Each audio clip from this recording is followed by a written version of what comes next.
Comcast Cable, Channel 5 presents high school football. Today, a South Jersey Group 1 semifinal contest between Gloucester and Glassboro. Hi again, everybody. Mike Linder for Channel 5, along with Fred Schwartz here today at Glassboro on a cloudy, somewhat chilly day, but looks like we'll get through the ball game without any rain, although that had been predicted. But today, Fred, a couple of teams come in with outstanding records, 8-0 Glassboro, 7-1 Gloucester, but there's a revenge factor possibly today. Oh, absolutely. This is the second time that they've met this year. And the first time they met was in the third week of the season, with Glassboro winning by a score of 32-22. And in that game, Gloucester had a 14-0 lead before Glassboro came back for the win. It's awful tough to play the same team twice in one season. There's a revenge factor. There's also a comfort factor with Glassboro. I think we're going to see a great football game. And of course, if we do have that great game today, it'll probably fall on the shoulders of the two quarterbacks, two outstanding young men running the show for both clubs. Oh, absolutely. Any other year, Kevin Bolton, the quarterback for Gloucester, would probably be the most outstanding quarterback in South Jersey. But this year, with Kevin Harvey and David Garee, Kevin Bolton is probably one of the many great quarterbacks that are around, but he can throw the ball. His accuracy is outstanding. He puts the ball on the money, and that may be the key to today's game. For Glassboro, transfer. Julio Gonzalez, who came from Marist High School, who won the New Jersey Group 2 Parochial Championship last year, brings them leadership and toughness. And I think he is going to be more effective, probably as a runner than a passer, but an outstanding player. They were a little worried. Of course, Gonzalez had been suffering from an injury, but the head coach, Bob Cleary from Glassboro, says there's no way you keep him off the field today. Here's a guy that's playoff tested and ready for another possible championship run. And of course, when we talk about Bob Cleary, he's one of the two veteran coaches here today. Oh, two great coaches, two gentlemen, two outstanding minds, both offensively and defensively. And friends, I think we're going to see an outstanding matchup of wits and strategy. Leon Harris has done a super job at Gloucester. He certainly has. From his assistant jobs when he was at Cherokee under Jim Horner, he's just been nothing but success at what they used to call Titletown, USA. That is correct. And of course, Bob Cleary here at Glassboro, all he does is win. He's had a couple of down years, but he's very, very happy with this season. Well, Fred, it's going to be a good one today. Glassboro and Gloucester coming up in the South Jersey Group 1 semifinal right after these words.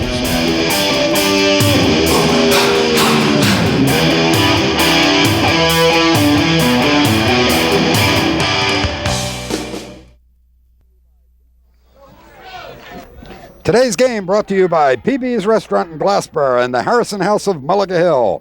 Fabulous soups to desserts. We add that homemade touch. Hi again, everybody. Mike Linder with Fred Schwartz here for this South Jersey Group 1 semifinal game. Glassboro and Gloucester playing for the right to meet the winner of the Paulsboro-Florence contest being played at the same time at Paulsboro. First surprise of the day, Fred Schwartz. Gloucester wins the toss, and contrary to what most teams do, have chosen to receive rather than to defer. Yeah, most teams like to defer, especially because the first play of the football game is usually the greatest opportunity to fumble. They'd like to usually give that to the other team. Justin Newell to kick off for Glassboro. It's going to be short, and it will bound down and finally out of bounds. There'll be a penalty flag tossed, a couple of them, and we'll see what option that Gloucester chooses here. Looked as if they did not want to kick it deep at all. They obviously kicked to the sideline on that one. I think if we remember, Mike, in the last game, Steve Burkhart took the opening kickoff all the way back for the touchdown, so maybe the strategy is to make him work hard for it. Charlie Mullen, the referee for today. We will get complete description. The violation. Gloucester's taking the ball to 35. First and 10. First and 10 as they choose to exercise the option to get it at the 35-yard line. And we'll take a look at number 10, Kevin Bolton, the quarterback, and Conway, 33, Schoenfeld, 28, will be the two runners in the I formation behind them with double flankers. Big hold off the left tackle slot as Conway, no surprise, gets the first call there. And hey, they had a nice wide one there. Oh, absolutely. The I formation that Gloucester's going to use is a power offense, and that was power at its best. Joe Peak, the left tackle, number 79, along with the tight end, Billy Hagan, number 88, opening that hole for the Lions of Gloucester High School. Again, same formation, split wide to the near side, Stephen Burkhart, one of Bolton's favorite targets, but they'll turn and they'll try to middle this time, and Conway will struggle but have enough for a first down, and finally dragged down by number 32, Gary Brackett, who will get credit for the tackle there. So I expected them to come out throwing the ball, and they show us power running in the first 2 plays. Probably because the offense of Gloucester is predicated on power football and use the clock, Mike, and I really think that's going to be their game plan. Keep the ball away from Glassboro as much as possible. High formation, a staple of the Lions offense for years, where they're able to find left, right, and have a lead blocker. The lead blocker in this case, of course, is Schoenfeld, the fullback, number 28. He again will lead it into the hole, and big hole for Conway this time. He's going to pick up another 8 yards and finally stopped in the backfield by Kenny Scott, number 22. Great job being done by the offensive line of Gloucester. Every defensive set, Glassboro's used a different front. They've used a regular 5-2, and they've eagled down, moving the linebackers over the tackles. The front 5 of Gloucester is just opening holes as wide as can be. Well, they're doing what every line has to do, Fred. They're getting off the ball and beating the defense of Glassboro. Seems to be standing up and just being moved aside. 2nd and 2. Opportunity perhaps for Bolton to throw. No, he'll go again with Conway. Look at that hole, straight up the middle. This is not a fancy runner. This is a powerful runner as he gets the ball to the Glassboro 28-yard line and another Gloucester first down. Well, Brian's been averaging almost 6 yards a carry, and you can see his yards are gained by straight-ahead tough football. Well, he's got a lot more average already today, the way he's been picking up yardage. That time it looked like the entire left side of the Gloucester offense just sealed everybody over to the other side for Glassboro and opened that huge hole for Conway. They'll say, let's try the other side, and another hole on the right tackle side. Schoenfeld does a great job kicking out, and the right tackle, Don Sadler, and the right guard, John McKinney, opened the primary hole. And Mike, that's the key to the I offense. The fullback is just like a lineman. He'll carry the ball very few times, and his responsibility is going to be blocked.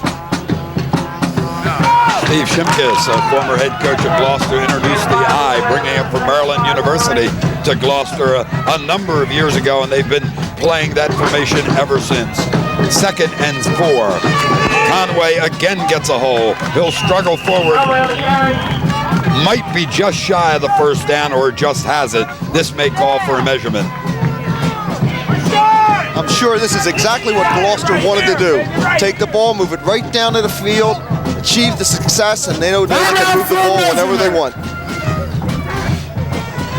Well, Mullen, you heard him indicating a measurement. I think most everybody could realize that on his own, but Charlie likes the airtime. And we will see that they will be shy by about,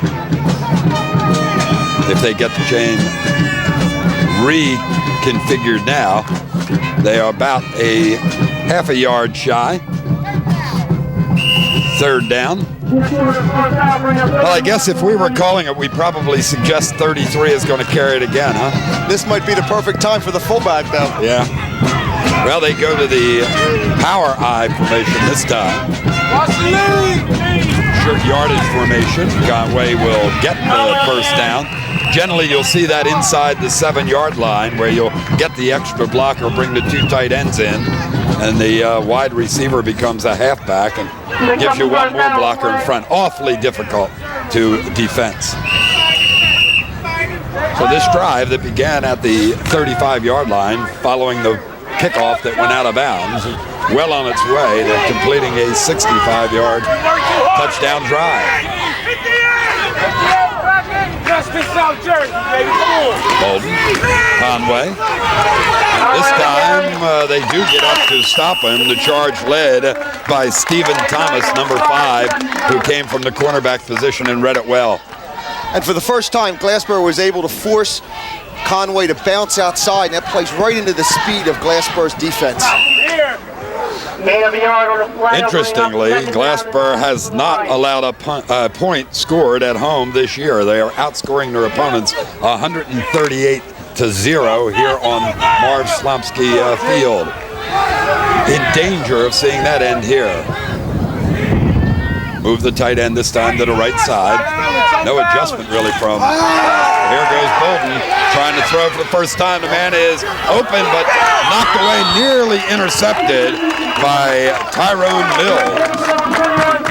Really interesting. Boy, he situation. recovered just in time, Fred. Oh, he sure did. Really interesting. Gloucester had been noticing that Glassboro was playing man-for-man in the secondary. So they came out and set up with the trading of the tight end to an unbalanced line, set the motion across, and hoped to get that wide receiver wide open. And he was open. We'll take a look at it. Here it is again. You'll see the sprint out action by Kevin Bolton. And he definitely had the receiver wide open, but a great recovery. John Rogers was the intended receiver. Third now and 9. Holding the throw. Steps up inside the block, goes to the outside, and completes his pass as it is taken by Eric McDonald, number 4. He'll come up shy of the first down. But a great timing pattern. The quick out pattern to the receiver. And Glassboro coaches told me before the game, they said that Bolton throws the ball so accurately that if the Gloucester receiver doesn't catch it, nobody will. 4th and 1 here. And again, the power eye this time will set up to the left side. Last time we saw them in this formation, they were aligned in the opposite direction. Conway will get it as he crosses the 5-yard line, and it will be 1st and goal. And we'll see where they mark it, whether or not it'll be officially, we'll call it the 4-yard line. So the drive continues as it's successful off-tackle play again. And now, Mike, I think we're going to see number 33 carry the ball for the rest of the drive.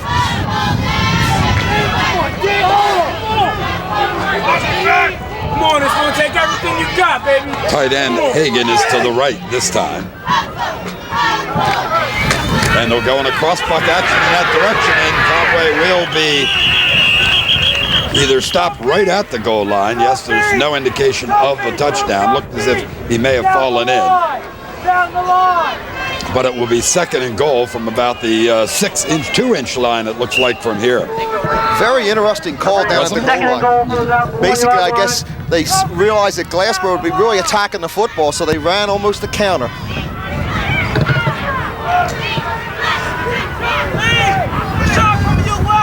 Bolton takes a look in a long count. Conway will be stopped shy of the goal line. Excellent job done that time by Tuffy Mills, number 25, who just broke through the line from the linebacking slot and made the stop. It'll be 3rd and 6 inches. Quickness, boy, outstanding quickness by Tuffy Mills, who was a defensive back last year.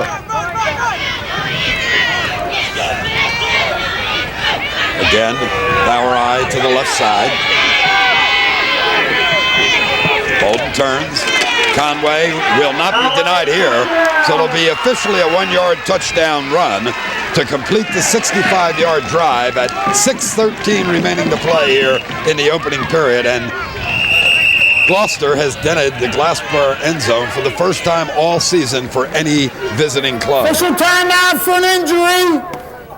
Just an outstanding drive by Gloucester, 65 yards. They did it in just short of 6 minutes, which is exactly what they want to keep Glassboro from the explosive offense that they have. And we have an injury on the field. Give us a chance to pause. We'll be back for the extra point. 6-0, Gloucester on top, 6:13 remaining to play.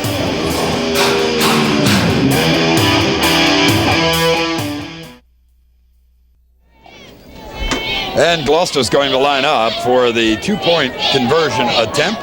Injured player coming off on his own. Bolton to throw, loops it up deep and out to the outside, looking for John Rogers, and it's going to be incomplete. So the score will remain with 6:13 to play. Gloucester 6, Glassboro nothing. Not a position that Glassboro has been used to, falling behind. They've led in every ball game this year except the first game with Gloucester, where Gloucester scored first. Absolutely, Mike, and I'll tell you, it's a position as a coach that you'd like to get in front, because it certainly makes you relax more, especially in a playoff game of this magnitude. This Glassboro club has just been dominating here at Glassboro, 12-1 since from 1993 through this season. The only loss being to Gloucester, having lost last season 19-13 to Gloucester here at Glassboro. And that was the game a lot of our viewers will remember had a very controversial call near the end of the game. Was it pass interference or not?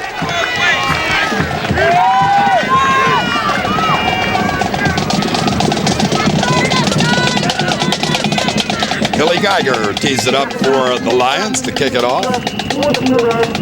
Steve Thomas and Kenny Scott standing deep. Thomas picks it up at the 30-yard line, looking for running room to the left side, and with the outstanding speed, will do a lot of running and get additional yardage as he gets the ball to about the 37-yard line.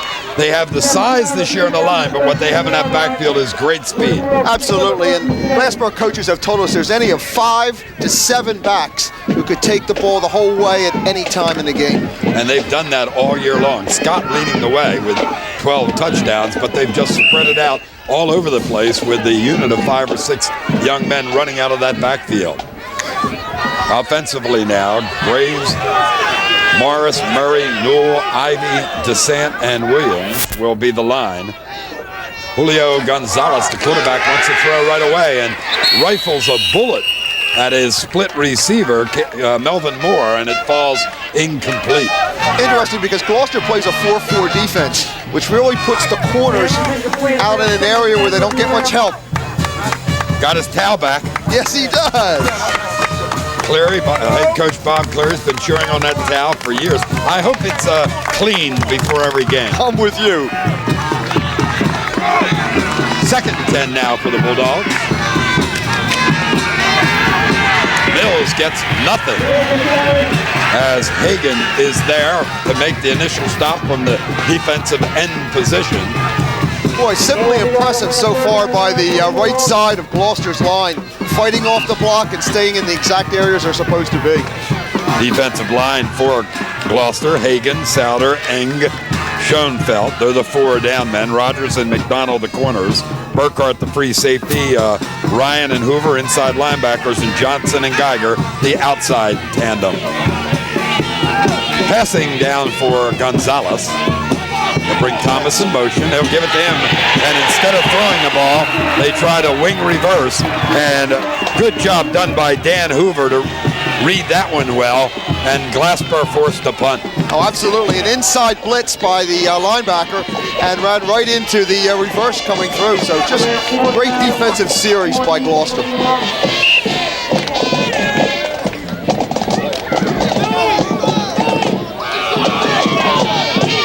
John Hildebrand and Eric McDonald will drop to await the punt from Justin Newell, number 78.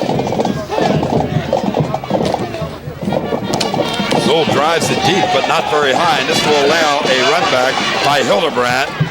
Hildebrand is not going to get much, maybe 5 or 6 yards, and the Lions will take over at their own 41-yard line. 4:30 left to play here in the opening period. The visiting Lions on top 6-0. Now we'll see what kind of adjustments the defense comes up with Glassboro to try and stop that power smash off left and right tackle. Absolutely, and that's something that the knowledgeable football fan knows, that football is constant adjustments being made every series. Powers to the left side this time with Hagan, the tight end, lined up on that side of the ball. They're going to come with the pulling guards and try to trap inside. And that smelled out beautifully in the first hit by Rashun Green, number 4, and he gets help from the middle of the line. But a couple of guards pulling that time didn't work too well. The old Washington Redskin counter tray. So it'll be 2nd and 10 now for the Lions. Plays being run in and out, this time carried in by Steve Burkhart, number 14 for the Lions, who gets the call from head coach Leon Harris, an outstanding high school and college athlete in his own right, who's done such a super job coaching at Gloucester. Hagan now in motion, no toss, go to Conway, wants to throw the ball. The man's wide open. All he has to do is catch it. He does. He'll go in. Touchdown! John Rogers.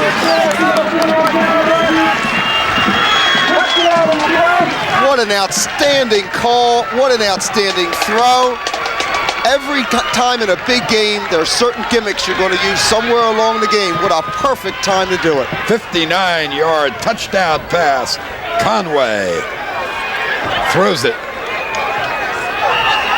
And it is received and put away for the 6 points by Rogers. Surprise, surprise, but it worked. Boy, the trouble there, Fred, is getting the ball to him when he's so wide open. Absolutely, and catching it when you're so wide open. They'll try again for the 2. Bolden is dragged down, gets the ball up in the air, and it will be intercepted, and therefore the 2-point conversion will not count. 12-0. Boy, you saw it coming right here from where we were, but Glassboro did not see it coming. And Conway does a great job of selling the run and throwing the ball, and look how wide open Rogers is. Just a great, great play. Fred, I'm sure you were out in that position many times in your career as a player. I hope I was a little closer to the receiver. Yeah. Or if I was the receiver, I hope I was that wide open. You better not drop that one. If you do, there's no place to hide. Well, Gloucester has the situation in hand with a 12-0 lead, but maybe if you're a Glassboro fan, you'll remember it was 14-0 Gloucester in the 3rd week of the season game. Still plenty of time to play in this opening period. 3:24 remaining on the clock. And the Bulldogs are going to have to regroup and do it pretty quickly to just get some confidence because they have been shocked. I think this drive, offensive drive coming up for Glassboro is really imperative they move the football. Billy Geiger to kick off again, and once more Scott and Thomas will be deep for the Bulldogs.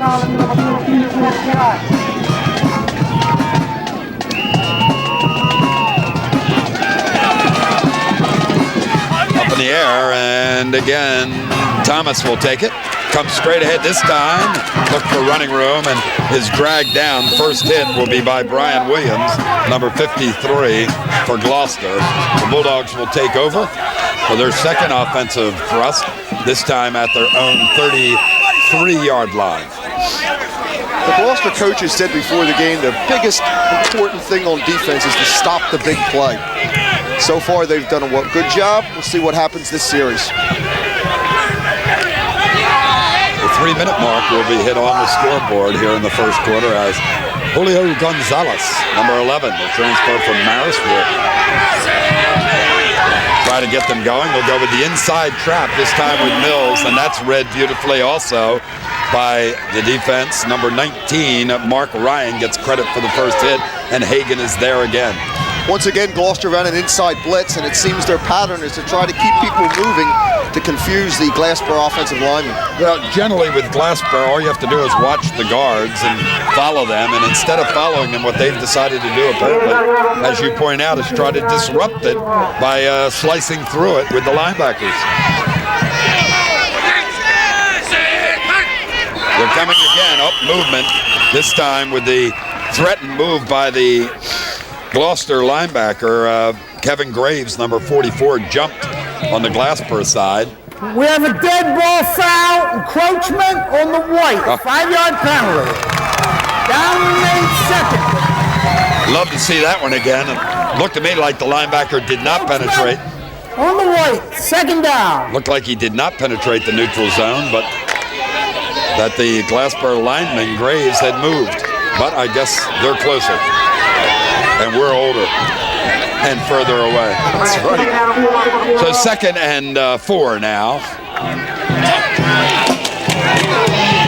Hagan will grab a hold of Corey McConnell, number 7, and limit him to virtually. Now see, yep, again, the ball was behind the line, and 41 did not penetrate it, but 44 did move. But well, you know, every now and then, I guess, we get one right, and they may not get it exactly right. Well, Mike, the game is won in the trenches, and so far we have to give an A+ to Gloucester in the trenches. They're just beating the Glassboro offensive linemen off the ball and just closing everything down. Yeah, you just wish more people understood that, particularly the people in the stands who so often give the cheers and the accolades to the quarterbacks and running backs and forget the line. Good option run by Gonzalez here. He breaks it free. He's got the good speed. He'll be down to the 25-yard line before he's driven out of bounds. Gonzalez read it perfectly and then turned it on. I'm telling you, you can't run the option any better. It gave a little counter action and came right back to the right side. Glassboro coaches say how great of a leader Gonzalez is. Here it is again. Watch a little counter step. Coming right down. There's the opening. And Gonzalez had no doubt he was going to run the ball that time. Great effort by Julio Gonzalez. And Burkhart made that tackle. So it's 1st and 10 at the 21-yard line for the Bulldogs. Thomas in motion. He'll get the football. Nothing doing as it is read again by Burkhart, and then Hagan, and then 4 or 5 more of the Lions. They are just stacking up that inside stuff and may indicate to Glassboro, with the success they had on that option, we better go wide. Absolutely. Once again, you're saying it's all Delaware wing T football, and you read those guards, it's going to take you right to the play. Under a minute now, coming into 38, 37, 36 with the clock running. They'll get this play off. 2nd and 12 from the 24-yard line. Gonzalez wants to throw. He's picked off by Johnson, Michael Johnson. An ill-advised throw by Gonzalez. It looked like they were setting up a screen pass, and Gonzalez had tremendous pressure on him and just put the ball right up for grabs. Here we'll see it again. Gonzalez straight back. Look at the pressure from the linebacker, and he just put the ball right up for grabs, and it's intercepted. Johnson had no trouble at all. He threw it right into his breadbasket. And the clock will run down here, and that's going to do it for a 1-quarter play here in this South Jersey Group 1 semifinal. And on the Valley and Mo scoreboard, it's Gloucester 12, Glassboro nothing. We'll be back.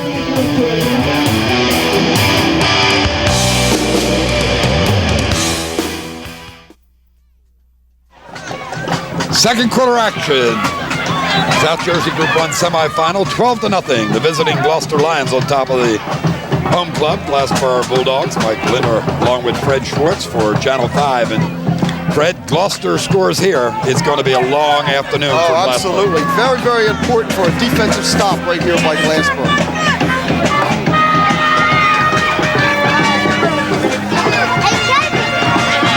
Conway, maybe back to the line of scrimmage before he is stopped. If you're Gloucester and Leon Harris, it's the best first quarter you could hope for. If you're Glassboro and Coach Bob Cleary, you're thankful it's a 4-quarter game.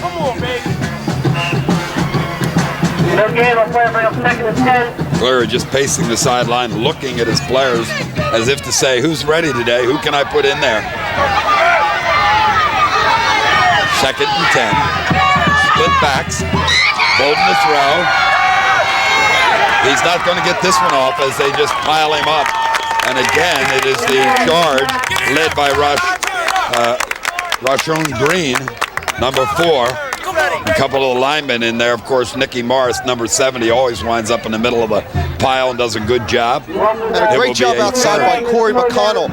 Gloucester was going with an out-and-up pattern to the wide receiver, and Corey didn't bite on it at all and covered well. This time they will bring a slot formation to the near side with Eric McDonald and John Rogers. Now Conway in motion. Holden to throw. Try to throw.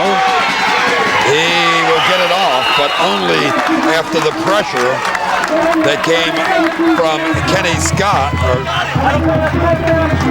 And I'll tell you, an outstanding job there, too, by Tuffy Mills. His job of containing. He never let Bolden get far enough outside him to head up the field. Just a straight flood pass by Gloucester, well defended by Glassboro. Now, they got the defensive stop that you talked about, Fred. Now, they've got to get good field position out of this as Conway will drop the punt. And Thomas and Scott will drop deep to await the punt. Low snap, gets it off, and bounces over the head of Scott, but he gets it. Going looking for the wall on the right side, can't find it there. Finally breaks free, up the sideline. Scott will be driven out of bounds. There is a penalty flag in the middle of the field. We'll have to wait and see what that is. Probably an illegal block. Usually in that situation, Glassboro was starting up on a wall right return, and I'll tell you, great discipline by Gloucester to stay in their lanes. Great job to stop that return from happening, but great athletic ability Well, they will mark the ball to There's 39. no penalty on the play. They only had 11 men on the field. Everything is legal. Well, there's a good one for you. They only had 11. Well, that's what they needed. Apparently, one of the officials miscounted and thought there were too many. A quick recount showed 11 unless somebody snuck off. Boy, in our coaching days, we would have loved to have 14 on the field. Yeah.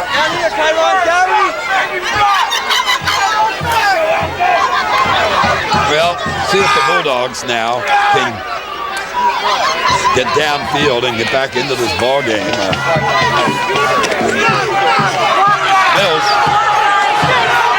great speed, turns the corner, has, depending on the mark, will have a Glassboro first down, I believe. And I think we're starting to see our first adjustment. They're noticing that Gloucester's linebackers are blitzing every play, so they're getting the ball outside as fast as possible. Great run by Tuffy Mills. And a real good job by Keith Murray, number 50, to lead the way, the pulling guard. He showed nearly as much speed as the runner. As a matter of fact, in a double wing T, a lot of ex-running backs become guards. So 1st and 10, now on the Gloucester side of the 50. Straight ahead. Breaks through. Look at the speed here. McConnell in a foot race. He'll score.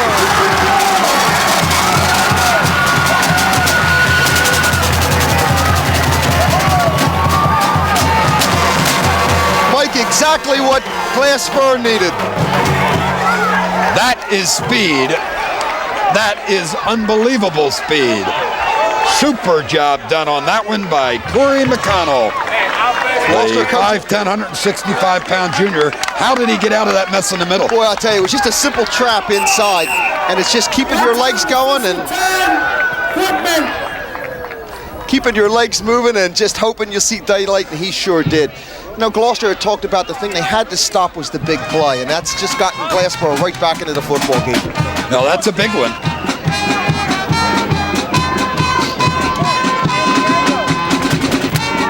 We anticipate the Bulldogs will go for 2. See if we anticipate correctly.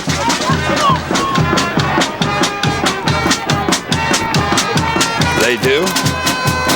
McConnell will stay in the ball game along with Kenny Scott. They'll go with Scott, who wants the outside, and he will not do it as he is just piled up.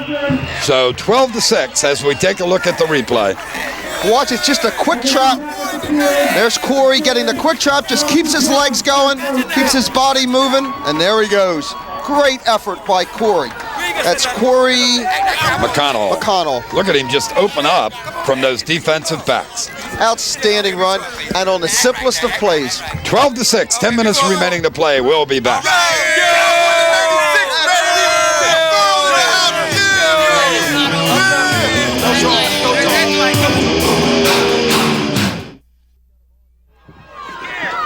Well, we've got a ball game here, 12-6, 10 minutes remaining to play in the opening half. The visitors still on top, but they've got to be somewhat shocked by the speed they saw on 2 successive plays by the running backs of Glassboro. We knew that was their weapon, and they showed it to us there. And the big thing about that, Fred, is that it doesn't take that long to score, so you get right back. And I'll tell you, there's a couple quotes that go around that says speed kills. Well, we saw that right out on that particular play. And you can't coach it. You either have it or you don't. Newell stands to kick off for the Bulldogs. Burkhart and Rogers deep. This time, Burkhart will take it at the 20-yard line, break right up the middle, and is hammered as he approaches the 37-yard line. Good hit that time by Justin Newell, the kicker, who made the stop, and now we'll see how Gloucester responds to that touchdown of Glassboro. Burkhart's probably the fastest Lion on the field. Last year, one of his claim to fame was he beat the state 400-meter champion, Victor Mallory of Pensgrove, in a track meet.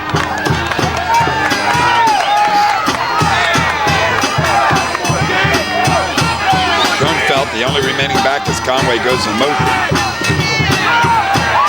And the fullback gets a chance to carry the ball. Billy Schoenfeld, a senior, 6 foot, 180 pounds, and he pounds forward for a couple of yards. We'll give him 3 and call it 2nd and 7. Interesting, Mike, that Gloucester's showing a few more formations, and that time even had Conway in motion. So I think they're trying to keep Glassboro from figuring out their scheme of plans. Rogers comes to the near side. Split to the far side will be Burkhart. Hagan will line up on the left side as the tight end, and they'll go back to the I formation behind Bolton. And they'll go back to Conway, who fumbles the football. The Bulldogs have it. It is picked up and covered by number 50, Keith Murray, but it was that initial hit that just shocked Conway and knocked the ball free. I think that word momentum is starting to come into this football game. Outstanding play of now realizing what Gloucester's going to do and getting to there in a hurry.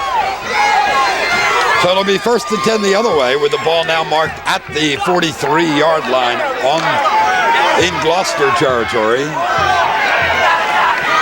Gonzalez will have a wing to the right, and it was again something you want to talk about in a moment. It didn't work for Kenny Scott, but once again Glassboro lined up as they did on that last drive with the line unbalanced. Yeah, what they're trying to set up now, they watched it in the goal line, they went to an unbalanced line and ran a sweep back away from the unbalanced side. Gloucester didn't adjust at all, so on the first play on this drive, they came back, same formation, ran the sweep to the unbalanced side, but a blitzing linebacker took away from that play quickly. So it will be 2nd and 14 after the 4-yard loss here.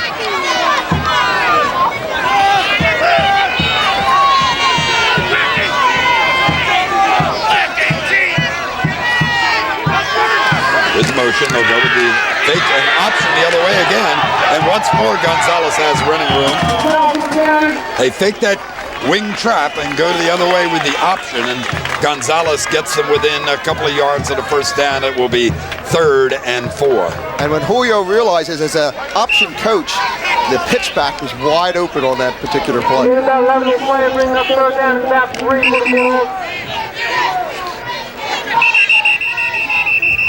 Officials timeout on the field as there is an equipment problem. Now we're ready to go. Well, that quarterback coming on that option has what, 3 reads? 3 reads. On this time, though, it's probably just going to be 2. He's going to read the defensive end, and then when he gets down the field, he'll read the person coming up for the pitchback. Scott wants the corner. He breaks the 1 tackle and gets the first down and more as he crosses the 30-yard line, gets it down to about the 28. But it appeared that he was done at the line of scrimmage, but broke the potential tackle of John Rogers. Yeah, and John Rogers did everything right. He read the play well. He came up. The only thing he wasn't able to do was wrap up the ball carrier. We have to give a lot of credit there to Ken Scott. He just did a great job of breaking tackles. He kept going and going and going, looking for the corner.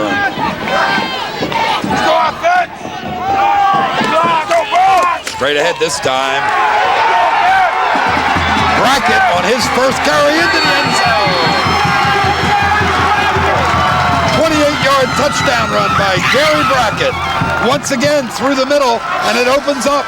Same thing, that inside trap against a 4-4 defense with 4 people right around the center. You think that would be the hardest place to run, but sometimes it's the easiest when you trap and send your backs in opposite direction.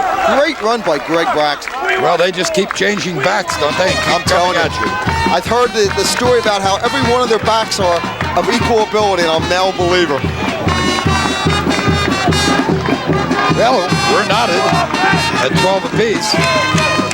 Brackett gets another try at it, and apparently it's going to come up shy. So with 6:42 remaining to play in this opening half, we're being treated to a lot of offense. It's 12-12. 2 teams fighting for the right to play the winner of the Paulsboro-Florence ball game, and it's still in doubt now. Oh, absolutely. And now we talked about character checks early for Glassboro. Now it's a character check for Gloucester to rebound from what's happening and go back to the things they were doing well.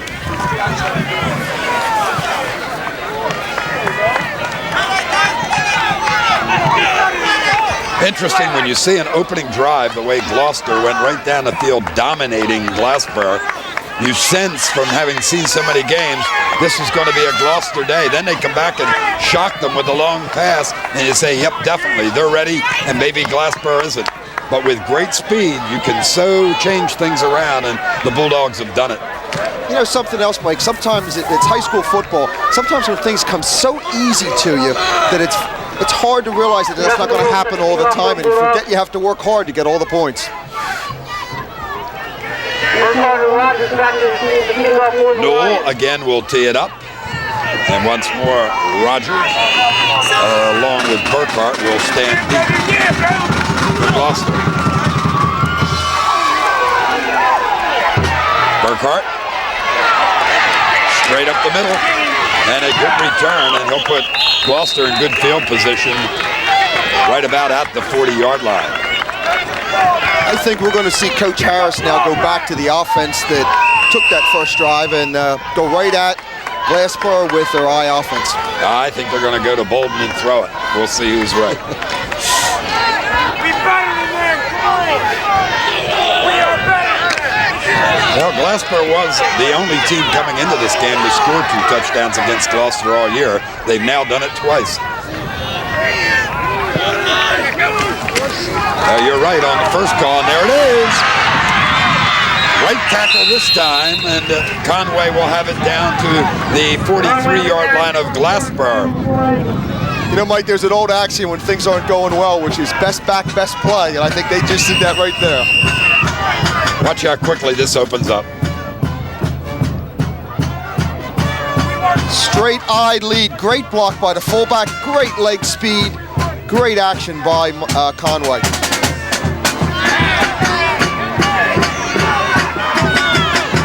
See if they try it again. Why not? Whoa, that may be why not. That is just piled up first at the line of scrimmage, where number 70, Nick Morris, is at the bottom of the pile, and then coming in with one of the linebackers, Buddy Rogers, 55. Now I think you may see what you were talking before. I think they're going to try to set Glassboro up with the eye, and maybe you're going to see Mr. Bolton throw the football right now.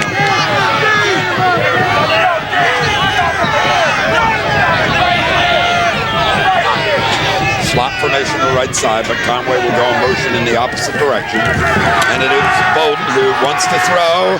Nothing there, so he tries to run the football, and he is wrapped up by Green again, making the stop, and he'll get him to a 3rd and 8. Once again, speed. Because when Bolden got outside on the corner, there was room to run. And Green came out of nowhere to make the tackle. The nicest thing about coaching speed, as you know, Mike, is you can outrun your mistakes. This should be Bolden. This has it written all over it. A 3rd and 8 from the 40-yard line. This time in motion will be Burkhart. Bolden will sprint to the right, looking to throw. Oh, nothing. Not going to happen. Whoa, where did he come from? That was Tuffy Mills, wasn't it? Boy, I can see why the Glassboro coaches are so high on him. He comes hard, and with his speed, he's able to contain real well. Great job by Tuffy Mills. Now, with a 4th and 15, Conway will stand at his own 40 to punt the football, and he will get it off. See what Scott does with it. It gets away from him, and Glassboro hopes and gets the break. It gets just into the end zone. It'll be a touchdown back, and the Bulldogs will have it at their own 20-yard line. Well, I think Mr. Kent Scott's breathing a little bit easier. When you let the ball roll around down inside the 10-yard line like that, can certainly be problems. You know, earlier in the game, Mike, we said that Glassboro needed a big stop to get themselves back in the game, and I think that's what Gloucester needs right now. Well, they will be happy if they can get that stop and pick up field position via the punting game, so much an important part of the game, so often overlooked. To pick up 20, 30 yards in an exchange of punts.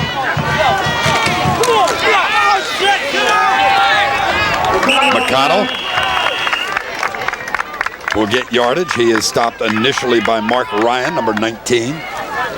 Boy, so far he's been a very, very impressive runner. Hits the hole hard, keeps moving, I'll tell you. And he's only a junior, as I can see here, so Coach Cleary's going to be really pleased to have him for a few more games. 2nd and 5 from the 25.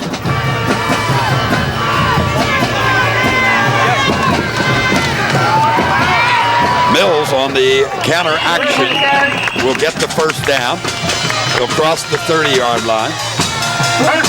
Remember we talked on that opening drive how the Gloucester club was beating, the linemen were beating Glassboro to the charge. It's turned around. The Glassboro line now is exploding. Boy, absolutely, and you could just see the confidence in the Glassboro team now. They just feel that they're in the flow and they're going to move the football. So as we're winding down under 3 minutes to play in the opening half. Mills again will break out to the outside and will be shy of the first down.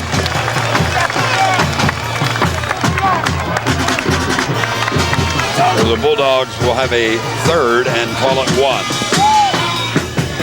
And again, at 2 minutes and 27 seconds to go, we would think that time would become a factor, but with the speed of Glassboro, 6 seconds can be a touchdown. Clock coming up on the 2-minute mark. We'll be there before they will run this play.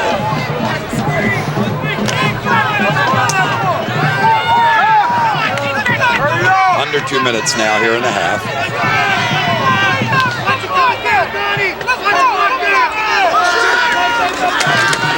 And the option again. One more time, Gonzalez gets excellent running room, picks up another first down, gets out of bounds, stops the clock as they approach midfield. They'll be shy of it by about a half a yard. Well, sooner or later, they're going to get that pitch. Oh, absolutely. And the option's working very, very well because the defensive end for Gloucester is coming straight down, thinking it's going to be a run to the right side. And Gonzalez is getting right on the corner without even being touched. 1:43 remaining to play in the opening half. Glassboro looking to get the go-ahead score.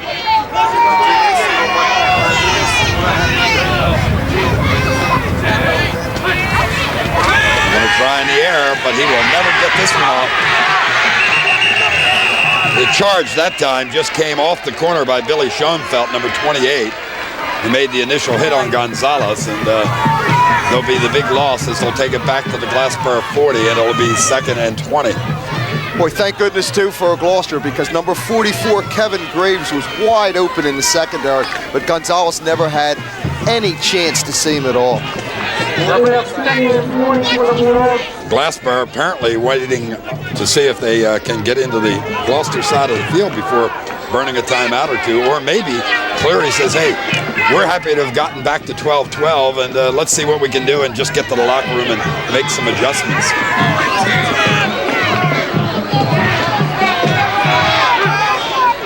They're coming again.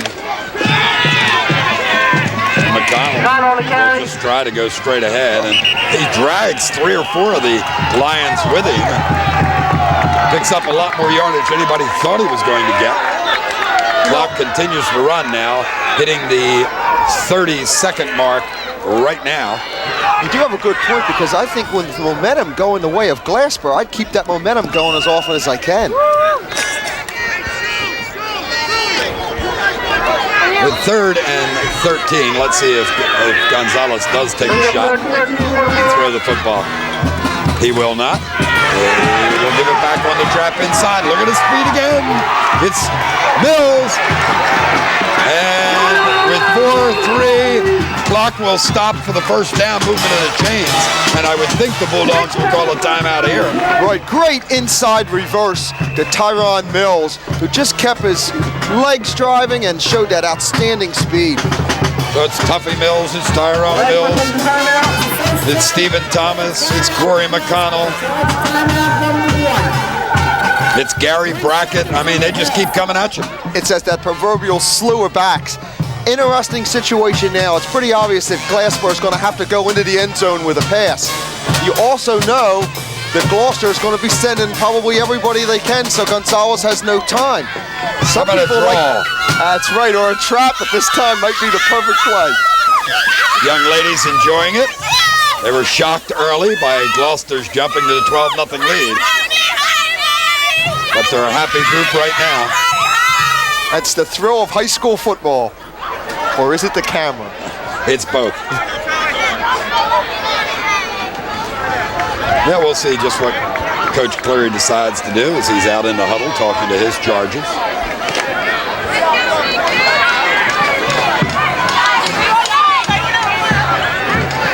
Screen, draw, trap, or throw it up and hope the ball gets knocked up in the air and you come away with some miraculous catch. That's for sure, and if our viewers will be able to see, there'll be a special defense that'll be put in place by Gloucester, the infamous prevent defense. I hate it, I hate it, I hate it. I think most coaches do. All it does is give up yardage, but in this situation, you want to keep everybody in front of you with the 3 seconds on the clock. They've got the 4 defenders 15 yards downfield. Gonzalez has trouble with the snap and the shotgun. Throws it up in the air. Let's see what happens. It is knocked up in the air. It'll be intercepted on the final play of the half by Steve Burkhart. And that will do it for the first half. It's been a good one at Glassboro. Gloucester starts out, puts 12 points on the board. Glassboro with a great speed responds on the Valley and Bow scoreboard at halftime. We're knotted at 12 points apiece. We'll be back right after these words.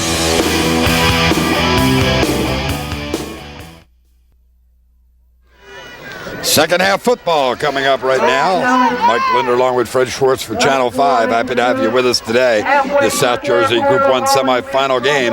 Gloucester, the visitors, scoring quickly 2 touchdowns to jump to a 12-0 lead, and then Glassboro showing us the great speed they've been known for all year. Coming back and scoring 2. We're tied 12-12 here as we start the second half. And our score we received from Paulsboro at halftime, 30-6. The Red Raiders easily handling Florence, so it appears that the winner of this game will march over to Paulsboro and play in the South Jersey Group 1 final there. So, power of Gloucester against the speed of Glassboro, Fred, in that first half. And possibly the team that scores first in this half is really going to have an advantage. And again, Glassboro getting the ball for the second half, and their speed, they could really make Gloucester think twice about this game. Billy Geiger to kick off for Gloucester. Gets it up in the air. It's going to be taken by Thomas. Thomas will take it at his 16-yard line and grabbed from behind and spun around and then finish. The initial hit will be credited to P.J. Coger, number 23. Some interesting stats from the first half. Oh, yeah, absolutely. Glassboro ran the ball 19 times for 186 yards, and they had 7 running backs run the ball. Leading the way would have been McConnell, who carried the ball 4 times for 59 yards. Didn't complete a pass, though, the first half. We'll have Gloucester's in just a second. And interestingly, threw it 3 times, but had 2 of them picked off. Gonzalez will look for a bigger second half. And it'll be a dead ball foul here. The viewers will remember that Gloucester went 65 yards on their first drive. They have total for the game now 70 yards rushing, and they had 66 yards of passing. Coachman on the white, 5-yard penalty, still first down. 59 of them came on that halfback pass. So the halftime stats have 186 total yards for Glassboro, 136 for Gloucester. And we'd like to thank Chuck Mangione for giving us those stats, the ace statistician here at Glassboro for many a year. Straight ahead this time, Glassboro looking to try and get the first down on 1st and 5. They'll come up a couple of yards shy. It'll be 2nd and 2. Ball run by Kenny Scott. Yeah, Chuck Mangione has been doing more stats, I guess, than anybody but Fred Schwartz during his time. Well, I think he does an outstanding job, and I have to apologize for mentioning his name wrong. Well, he's getting so old now with that gray hair. 2nd and 2 for Gonzalez. Straight ahead, McConnell. And appears to be shy of the first down. They're going to need about 8 inches to pick that one up. First series of the third quarter is very, very interesting for both sides to see the changes and the adjustments that have been made by each. I'm sure Gloucester is definitely trying to work on stopping Glassboro's back before they get ahead of steam and taking that trap away. Well, the interesting thing to me has been how Glassboro, once they have cleared the linebackers, have had such openings in the secondary. The halfbacks have been taken wide by the split receivers and leaves only that safety there as Gonzalez wants to try and get it but fumbles it. Well, Mike, as you know, with Gloucester using a 4-4, there's an 8-man front. And once you get past the initial 8, there's a lot of gaps and openings.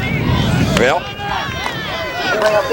as a result of the fumble, it will be 4th and 4, and the Bulldogs will have to punt. Dropping deep for Gloucester will be McDonald, along with number 14, Steve Burkhart. And once again, standing the punt will be Justin Newell. For Glassboro, he'll stand at his own 24-yard line. Good snap, no pressure. Plenty of time, not a good kick, but he's going to get a little bit of distance out of it, and the Bulldogs will down it at the Gloucester 39-yard line. So we'll see what the Lions do offensively after their time to adjust at halftime on this first drive of the second half for them. I still think Bolden's going to have to throw the football. Yeah, it's interesting with the stats that Bolden was 1 for 3 in the first half for 7 total yards. This is the formation we saw them open the ball game in. And that's the play that we saw, and the Bulldogs appeared ready for it. Good charge made by Green. Number 4 is having an outstanding day defensively. Boy, and once again, we've told that this game is won by the interior linemen. And so far, it certainly appears that Glassboro's defensive line is taking advantage right now of Gloucester's offense. Interestingly, with both these clubs competing in Group 1, they've only met once before in a Group 1 playoff. That was in 1975, Glassboro winning 34-18. The playoffs have not been favorable for Gloucester. They're 1-7. Conway, good initial charge, but just as good a hit by Buddy Rogers, number 55, to blunt his forward momentum. Boy, outstanding. He just stepped right up into the hole, took the running back on shoulder to shoulder and put him right down to the ground. I think he's also a pretty good wrestler, too. Yes. In the old pro days, remember Buddy Rogers? You're probably not old enough. Buddy Pretty Boy Rogers in the 1950s and 60s. I, of course, learned that in the archives. Bolden to throw, looking across the middle, nearly picked off by Rogers. Linebacker Rogers dropped perfectly in position for that defense. Good series for Rogers. Gloucester tried a combination pattern outside where they ran their outside receiver on a slant, took their inside receiver, tried to run him straight out and up the field. Great job in the secondary by Glassboro. So both teams have difficulty on their first offensive series, and both now, as Conway drops the punt, forced to punt after 3 and out.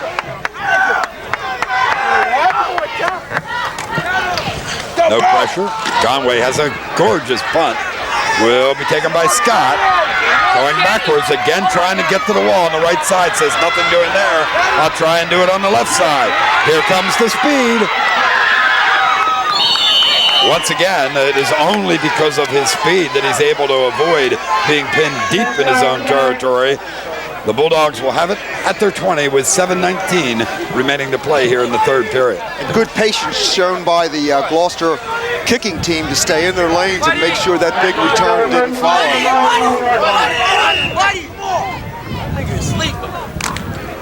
Wind is fairly strong, and it is blowing into the face of Glassboro on this first or second offensive series here in the second half for Glassboro.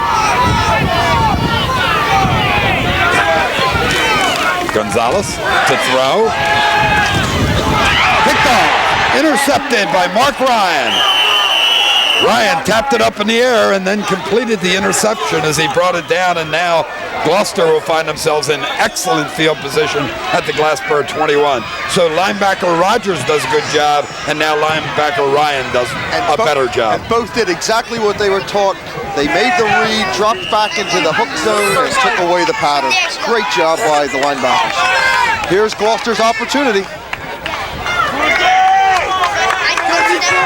They'll go to the slot formation to the left side this time, keep their tight end on the right side, and have the eye behind Bolden. And they'll go to Conway, who again will not get much. He gets about 2 yards. 2 yards will give him as a result of his own effort. He was really hit in the backfield. It'll be 2nd and 8.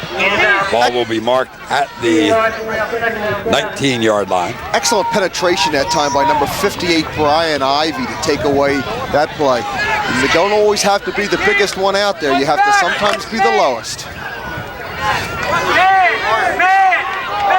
They'll put Conway on a wing to the right side, leave Schoenfeld as the only runner behind Bolden as, again, motion. They'll pitch it to Schoenfeld.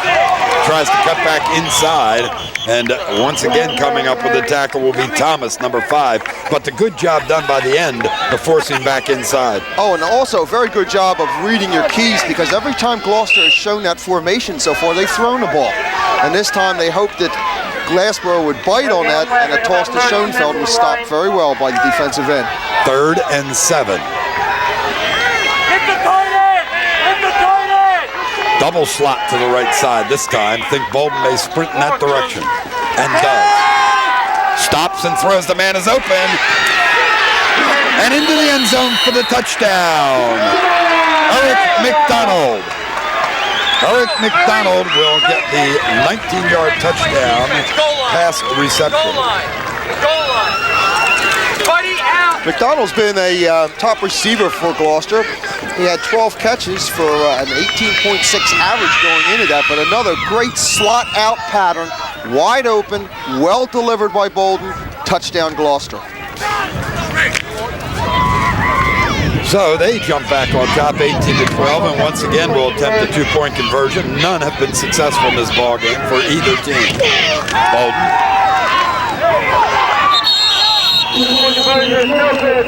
will be intercepted and no good again, so we'll watch it one more time. Great steps by Kevin Bolden, setting up outside his tackle, delivers a hard bullet to McConnell right at about the 10-yard line, and a great block downfield by the outside receiver. 5:33 remaining to play in the third. 18-12, Gloucester on top. We'll be back.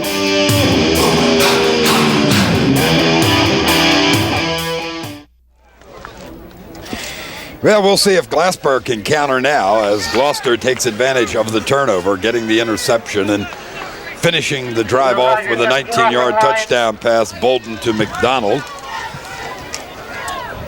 At 5:33 remaining to play here in the third period. This has been an exciting football game. The dreaded turnover. It's the enemy of every team and every coach, and it certainly made for points for Gloucester. Now we'll see if Glassboro can come back and drive in the room. Geiger to kick off for Gloucester for the second time here in this half. Thomas and Scott are going to exchange positions at the other end. And this is driven well, but Scott is able to get it at his 15. Going to go straight up the middle, look for a seam this time. He will get one, and then finally dragged down by Mark Ryan and Dan McIntyre for Gloucester. So the Bulldogs this time will put it in play from their own 33-yard line. And looking forward to seeing the option this half with Gonzalez, but I'd love to see him toss it one time. Well, I'm sure the Glassboro coaches reminded him of that at halftime, just as I'm sure the Gloucester coaches reminded their defensive end that the quarterback has to be hit.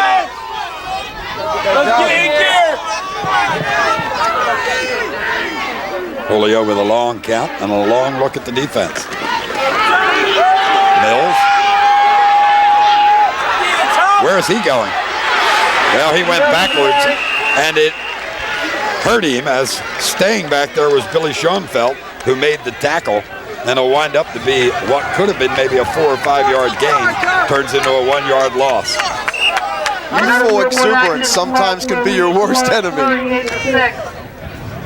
Back up, guys.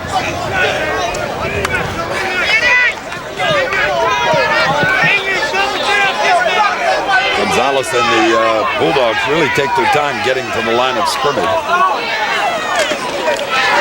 Coming back. Nothing doing on the reverse to the wing. Was unable to find an opening at all was Tyrone Mills.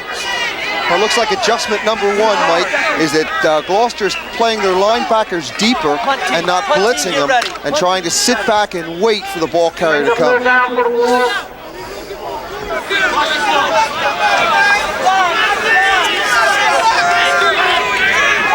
Bulldogs will slot to the far side this time. Gonzalez wants to get deep. Does, throws the football much too high and over the head of Tyrone Mills.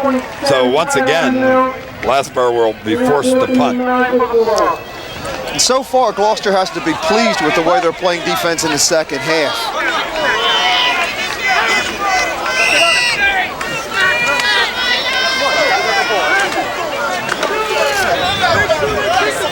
Well, the Lions will hope to take advantage of the wind here. Get a short punt. Get good field position once more.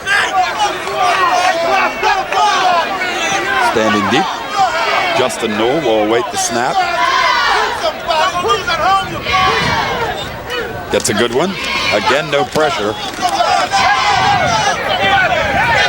And once more, they will be satisfied with good field position as the ball will be blown dead at the Lions' 41-yard line, where Gloucester will start and try to get another score.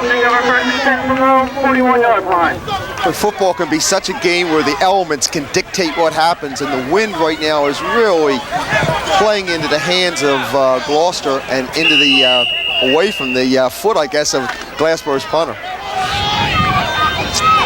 Slot formation to the far side.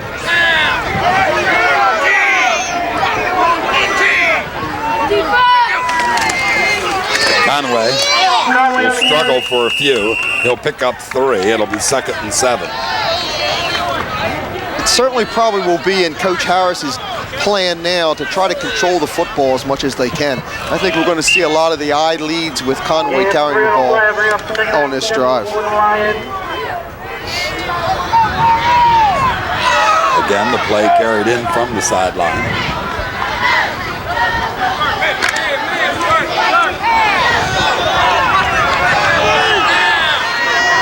Double slot to the near side. Conway in motion and Hagan in illegal motion. The tight end, Billy Hagan, got that count wrong, and it'll cost him 5. Foul, illegal procedure on the white. 5-yard penalty. Go 2nd down. 2nd and 11. No coaches always do it, Mike, but it always amazes me when they set like that spread or double slot into the sideline. And we really wonder how much effectiveness it actually has. They'll slot the opposite direction this time to the wide side. Bolden. Oh my goodness, nearly picked off, and he would have been off to the races. Corey McConnell came up, played it perfectly with that left hand and got it up. On the other hand, had he not made the hit, he was not going to stop the receiver, who could have turned and gone for a long distance. Boy, an outstanding play. I'm sure Coach Harris is talking to the people up top saying the next time we're going to run a sideline and go or an out and up, and that play will be a touchdown.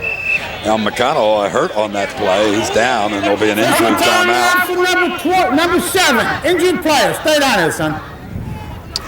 Coach Harris is one of the outstanding minds on the passing offense, and he was an outstanding player. Here we see we're taking Corey McConnell off the field. Outstanding player so far in this particular game. But as I was saying, Coach Harris was an outstanding quarterback for Gloucester, and his sophomore, junior, and senior year, they were 27-0-2. Not bad. High school.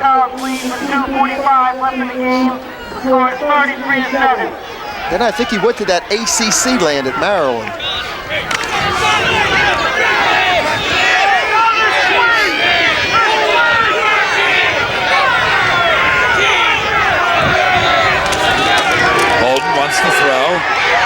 Has time, look across the middle, it's complete. John Rogers makes the reception, actually covered quite well by Kenny Scott, but the ball is put right where it had to be for Rogers to make the catch. First down, Gloucester. Great job by the coaches up top and Coach Harris calling. Same pattern, except now they went to the outside receiver on the post pattern and drilled by Bolden. 2 minutes left to play here in the third period. In the 6-point lead, Gloucester trying to open it to a two-touchdown advantage. Back to Conway. Nothing doing here. First hit was Brian Ivey, who just submarined the whole play, and then the linebackers were able to clean up on Conway, and there'll be a loss of 2. It'll be 2nd and 12. And that's the key. Ivey at the nose guard is just getting under and causing havoc inside and breaking up that I formation lead. Now here's that double slot formation again, where Conway generally goes in motion. See if he does this time, or if it's just the sprint action to the right side. It is, and again it is complete, and one more time it's complete to Eric McDonald, and that was the touchdown play earlier in this period. Same play, and I'll tell you what, really I'm impressed with right now is the velocity that Kevin Bolden puts on the football. He just drills it and puts it right on the money. This young man, hoping someday to wear a Glassboro uniform. Of course, we're happy to see he got up after he got knocked down on that play. He probably wishes he had the uniform on then. Come in here! Nick, they're coming there, Nick! On the counteraction, Conway has to get a couple of yards on his own. Good initial hit that time made by Keith Murray, number 50. Boy, every offensive backfield coach works on leg drive for a running back, and we got a good idea of what that is on Conway's run right there. Well, you see so much of it anymore since the weight rooms have become so important at the high school level. Always were at the pros in college, but now the high school. Football's almost become a year-round sport. Conway cuts back to the right side here. He will get it down to about the 15-yard line, where they will mark it. It almost gets down to now where Glassboro's going to have to make a stop right here. I don't think they really want to go behind 2 touchdowns going down into the fourth quarter. 3rd and 5.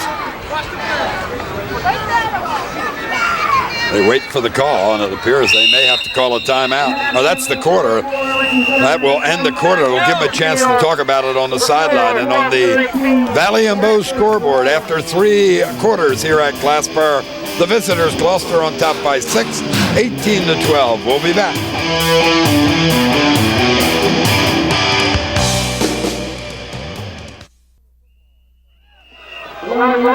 Fourth quarter football from Glassboro. Gloucester trying to drive and open up the difference, and they're probably going to get 5 yards here as Glassboro, in a hurry to try and stop this 3rd down play, appeared to violate the neutral zone.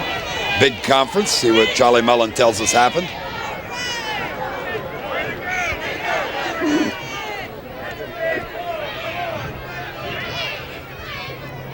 Mullen taking a long walk. Well, he signaled 1st down, so I guess it's going against Glassboro. Well, it's gone against Glassboro, but I don't think I've ever seen a referee do that. Well, Charlie's been known for a little showmanship. To the short side of the stake. It was less than 5 yards, so it's a 1st down. All right, Cha. Glassboro wants a timeout on the sideline. They finally get the call made. Timeout for the Red. First timeout, Red. Red timeout. It seemed at that time, Mike, that Glassboro wanted to go into their goal line defense, and they didn't have the right personnel to go into it. But this drive now becomes crucial. We can see Coach Cleary. He knows how important these next 4 plays are going to be for Glassboro. Both these teams want this victory so bad. Maybe Gloucester, with so many of the players from a couple of seasons ago, particularly Bolden, who would love to get back and play against Paulsboro. Bolden having that great day down there in a cold, windy day, throwing the ball. What did he throw it? Close to 40 times, I think, that Absolutely. ball game. And he even said that in the paper this week, that was his goal, to get back and play against Paulsboro, because what a great way to end a career it would be to play against what he said was the best team. And, of course, Glassboro not only wanting the playoffs, but wanting to continue this drive towards an undefeated season. 8-0, and coming into the playoffs here, they have the one game remaining for sure next weekend against Clearview. Not sure when they will play that game. Playoffs have changed so much of the landscape as far as Thanksgiving Day football. Leon Harris also on the sideline knows how important this one is. 1st and 10 from the 11. Conway struggling to get back to the line of scrimmage, and just about does. Maybe he'll get a yard out of it as Mills comes up with the initial hit. Well, I guess we almost kind of figure it would be number 33 down here. But I think I'm going to start to adapt a little of your philosophy. I think we may see Bolden throwing this down. Absolutely, and don't wait till 3rd down. Do it on 2nd. 88, Jared. Tight end moves. It is Bolden to throw. Lofts it into the end zone. Oh, nearly caught as it was knocked around as it once more was trying to go to John Rogers. So now it'll be 3rd and 10 and probably forced to throw. Well, that's what we like to call the old heart attack pass. The ball was bouncing up in the air, and any about 4 players could have caught that ball. Tyrone Mills, again, number 27, coming up with the good defensive stop in the end zone. 11-17 remaining to play in the 4th period. Remember, in the playoffs, you've got overtime. Potentially. Now they go with the strength that turns into a slot formation to the right side. Bolden will look back the other way, lofted into the end zone, wide open, touchdown. Billy Schoenfeld snuck right out of the backfield. They had the man-to-man coverage and nobody watching that man who's the remaining blocker. Absolutely correct. As Gloucester went to an unbalanced line with the tight end coming through, it just confused the man-to-man secondary of Glassboro. The fullback came right through the line, took a perfect pass from Kevin Bolden. Schoenfeld scores. Now it becomes interesting for Glassboro. 24-12, Gloucester. So 12 points separating them again. Remember, the ball game opened in that first period, 12-0 Gloucester on top, and Glassboro struck back quickly to tie it. This 2-point conversion, all important. Neither team able to get an extra point or two in the whole ball game.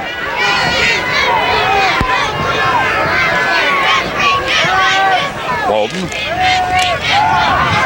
again will not get it. So the score will remain at 11-11 to play in the 4th period, 24-12.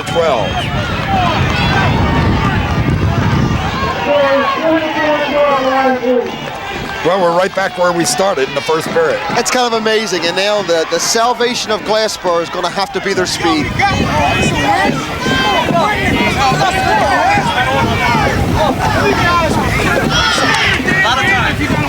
As we stand here and look off to our left, of course, at Rowan College, it's interesting to note that football team, another outstanding team, traveled up to Buffalo this weekend to play Buffalo, and the score we get is something like 34-7. The Profs on top. I'm telling you, there are only 2 losses, I believe, during the season were Division II schools. So once it's now all Division III, I think they have a greater chance as anybody. I think we're going to see the option return.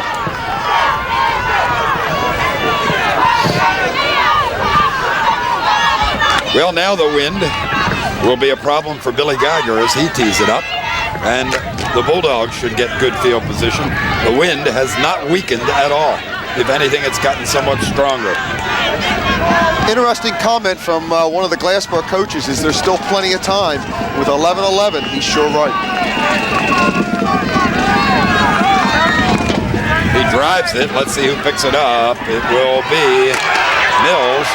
And Mills will get them in outstanding field positions. He will get it back to about the 47-yard line, Glassboro side of the 50, where they'll start. We have not seen the option this half. I think this drive is absolutely essential for Glassboro. They're going to have to score points off this drive.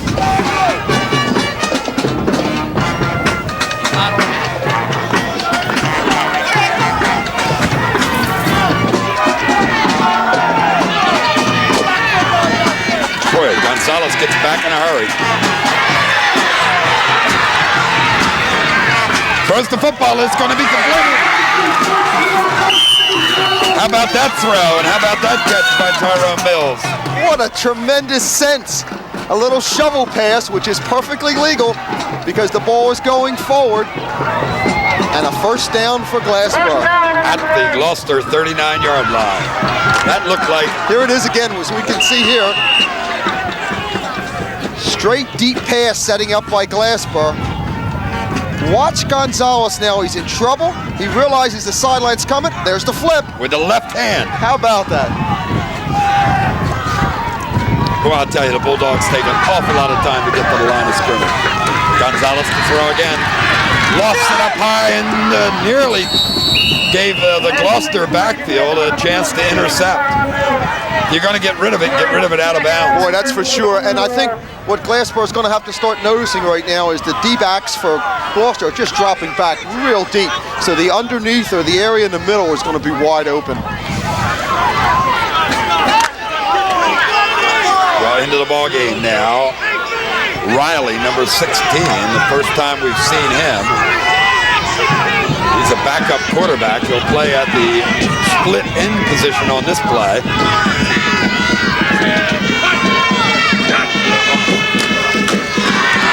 Not sure what in the world that was meant to be, but what it turned into was a mess.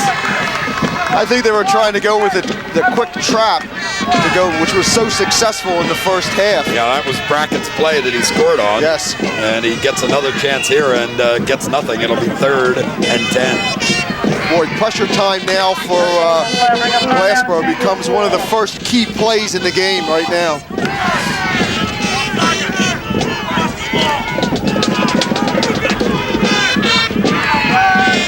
Chucky Williams at the split end position now, number 80. See if Gonzalez looks for him as he double fakes. Throws the screen up in the air and beyond the grasp of Kenny Scott.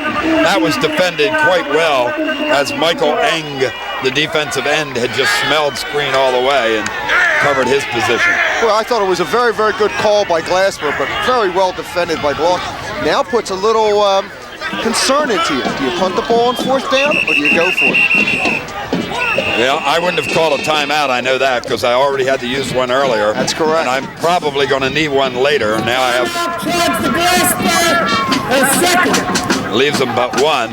I think I would have punted the ball and played field position with that wind. I think that's a very good point because you know you're going to get a good kick, and if you can stop Gloucester, you're going to get good field position back. There's still 9:14 remaining to play in regulation, and remember the key to Glassboro is their ability to score rapidly, so I would have played field position. I certainly wouldn't have used a timeout.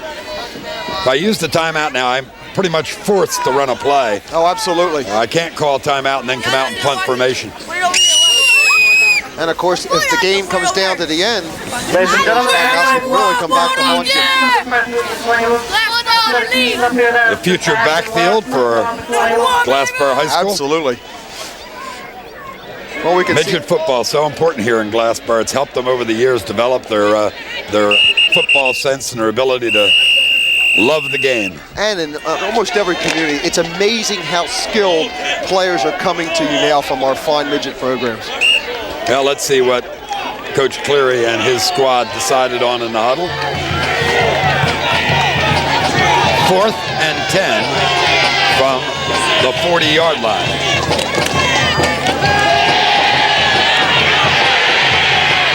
Downfield, he's open but can't get to it. Stephen Thomas was all by himself and would have had the first down. But instead, it'll be first down the other way. Gloucester takes over the football And Coach Harris says to Kevin Bolton, okay, look, Kev, I'll bet he's saying let's go to Conway and eat some time. I don't doubt that in the slightest, because the best thing for Gloucester right now would be about an 8-minute drive. Well, they had close to a 6-minute one to open the ball game when they went 65 yards, almost exclusively with Conway. Glassboro needs a turnover.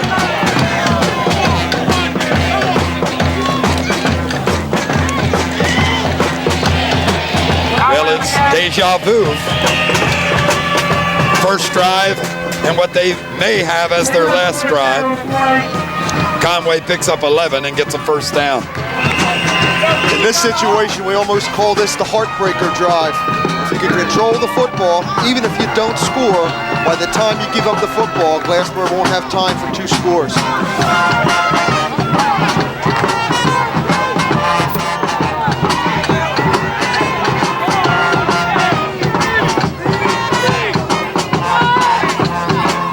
From the Glassboro 49, they'll go to Conway again, and he'll find another hole, this time for just under 5 yards.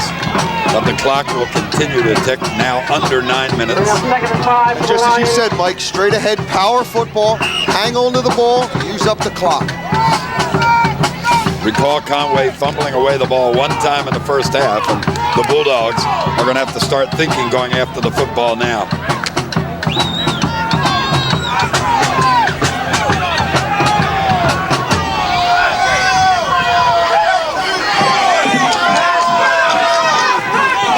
Guess who? He'll struggle, won't get much. He will not get the first down. They'll be credited with another yard. Conway, that is. I'm going to test your memory. A couple years ago, Glassboro was almost in the same situation to Kingsway. Trailing by about 12 points with 4 minutes to go. Scored 2 touchdowns in the last 4 minutes. The last one when a Glassboro player stripped the ball from Gary Fauntleroy and scored a touchdown. I was just about to tell you that as the answer to your test of my memory. There you go. Fortunately, you completed the thought. I'm sorry. I'm glad you did. Conway in motion. A pitch to Schoenfeld. Try the corner. And will be very close if he doesn't have it. I believe he got it. Well, let's see where they mark it. Boy, it looks like it's going to be very close. Interesting choice by Gloucester, where they went right to the They do not have it. They do not have it. Ball rests right on the 40. They've got to get beyond the 40 by about 12 inches. I think the wind's going to make a decision in this factor. I think Coach Harris is going to go for it. Stop it, fellas. Ball is out of bounds. It's 4th down. 4th down. Get on sides there, 50.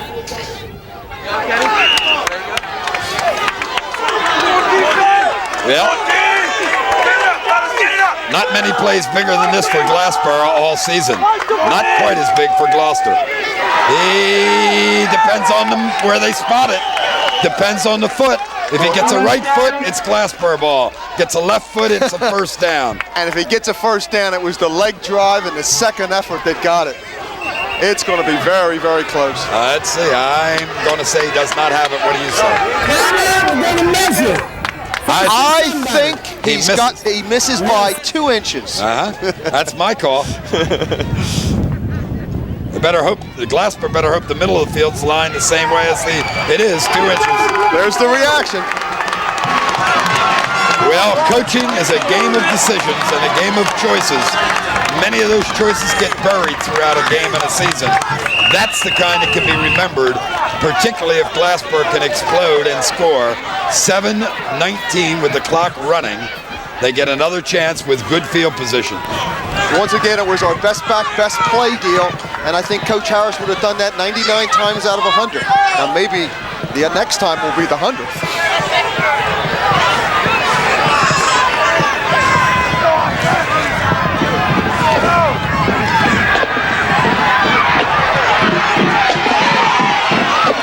Gonzalez makes a couple of great moves, but the last move is the one that hurts, as the ball will be covered by Billy Geiger. Comes up with the big fumble recovery. Gonzalez did a great job till he started downfield and then never put it away. Isn't that, and we've said a number of times that when you break out in the open, the most important thing is to protect that football. You hate to see that for a kid that made such a great effort. Julio just did a great job getting outside and wanted to make the big play happen. Well, now Gloucester will attempt to eat the clock away again. Conway on the carry. gets at least 8, maybe 9, as he beat the stunning linebackers in the middle. The clock now getting down to the 6-minute mark. It's important that Glassboro stops them as quickly as possible. For the first time today, you start to see the shoulder pads of Glassboro begin to droop. As you can see, the mental side of the game becoming so important right now. They need another turnover.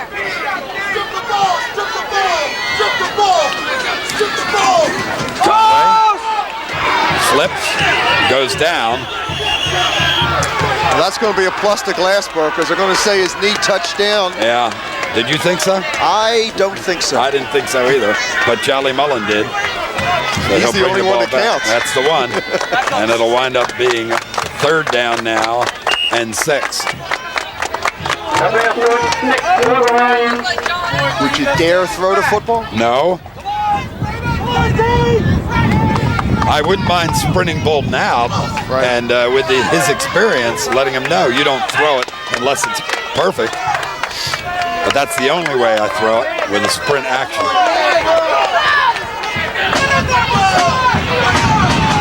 They'll go with the counter trap, and Conway will be stopped. And I'll bet you they don't go for it this time. I know you're right.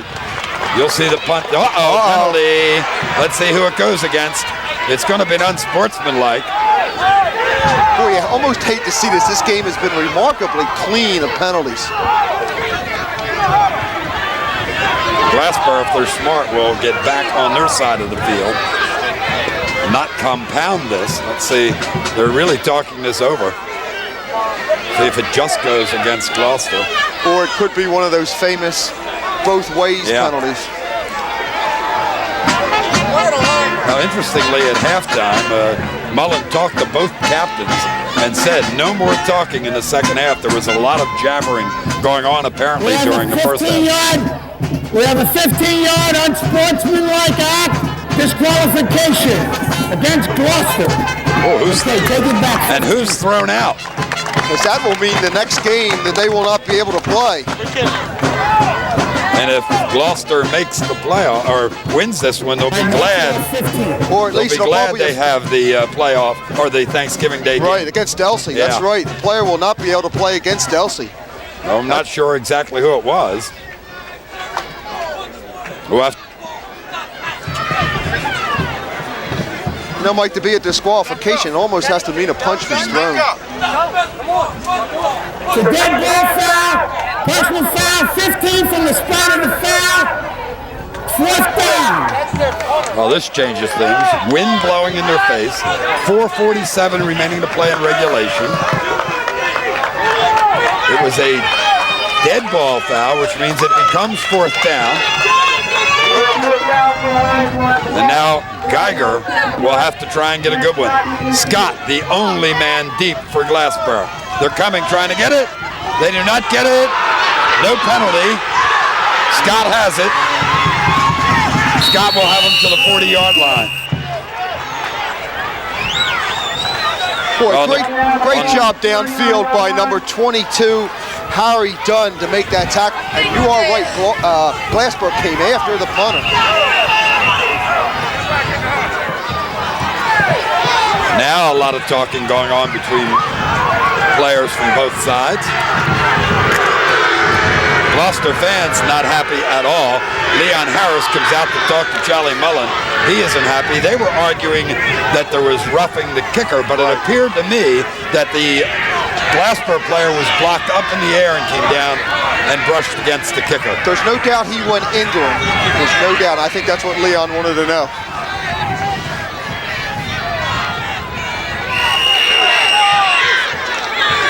Now you will see them deep, almost into prevent, and they've in the shotgun for Gonzalez. He's going to have to look for the hook patterns. Right in the middle, wide open, Mills.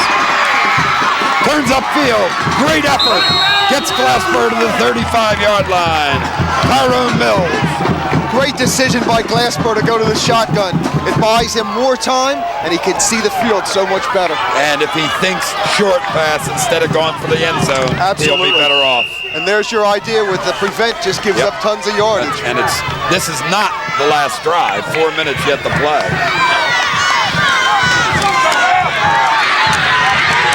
Gonzalez loses it again. Who'll get to the football? It looks to be a Bulldog football. Now remember, they've already burned the 2 timeouts. Under 4 minutes to play now.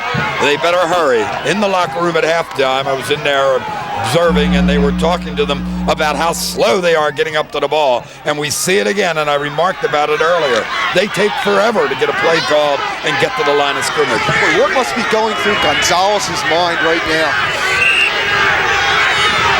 Championship quarterback a year ago at Marist. Now a chance he was hoping to get a championship at the public school level. The pressure is on him. Oh, nearly throws it right into the hands of Billy Geiger as he was looking for Mills, who looks really tired and asks to come out of the ball game. Well, Glassboro's fortunate to get that ball back for another snap. And to stop the clock at 3:16. 3rd down now. And nearly 20 yards, 18 yards to go for the first down. Ball marked at the Gloucester 44-yard line. Well, the pressure on the transfer now.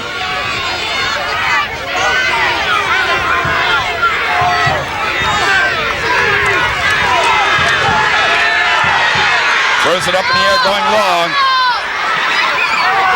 Maybe not a good decision made. A great interception by Eric McDonald, but to intercept it there on 3rd, it puts them in really bad field position. The one thing in their favor, of course, is 3:06 remaining. And also very interesting that Glassboro decided to go for the whole ball wax that time and stayed away from what we were saying where the middle or the short patterns were wide open.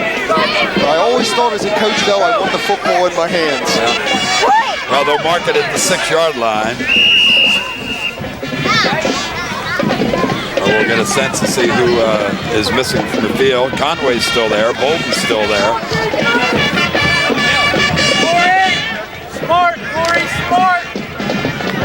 Geiger in the backfield. Now Schoenfeld's still there. How about that? Conway is not in the ball game. That is correct. Is it possible Conway was the player ejected?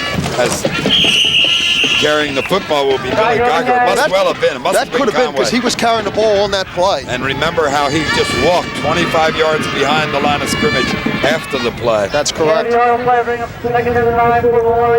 And now those timeouts that Glassboro used really hurting them. It's 2:25 and the clock continues to run, and they get a slight break here as there's a equipment timeout. Problem with the helmet for Danny Hoover, number 56. And that could be very, very interesting for Gloucester if it indeed was Conway, because he's carried the ball 136 times coming into this game. Geiger, the next highest, at only 55. And most of those have been after the games have been well in hand. Absolutely. 2nd and 9. Taking as much time off the clock. Look at this hit. Whoa, Geiger is wrapped in the backfield by Gary Brackett. And the ball is moved back to the 4-yard line, but the clock continues to run. Under 2 minutes now, 1:53 and counting. It's really become the enemy of Glassboro, but Glassboro right now is just going to sell everybody. They're going to send everybody that can move. And like you've said before, Mike, it's first tackler tackles the ball carrier, everybody else goes for the football. They make the stop here. They'll have to burn the timeout. What happened here is a timeout on the field. Certainly you would have to think, if you're a Glassboro fan, that the Bulldogs didn't call it.